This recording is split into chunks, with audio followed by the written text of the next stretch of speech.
আর বসবো।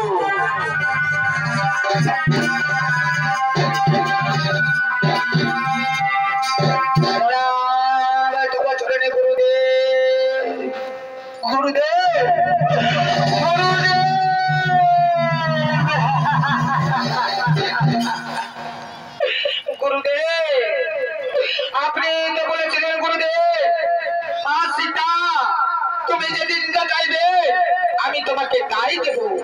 গুরুদেব, এই হতভাগিনীর হাতের শাখা আর শীতের সিঁদুর রেখে দিন গুরুদেব, শীতের সিঁদুর রেখে দিন।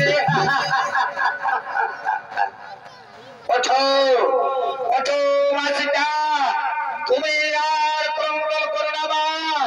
আমি তো বলেছিলাম মা তুমি যেদিন যা চাইবে আমি তোমাকে তাই দেব। মা সীতা, তোমার হাতের শাখা আর সিঁথির সিঁদুর আমি অক্ষয় রেখে দেবো মা, সিঁথির সিঁদুর আমি অক্ষয় রেখে দেবো।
शतकोटी प्रणाम गुरु शतकोटी प्रणाम गुरु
नमस्कार जय शिव शंभु राधे राधे माननीय दर्शक मंडली আপনারা কেউ যাবেন নাই আবার নাচ শুরু হবে আপনারা নিজ নিজ জায়গা নিয়ে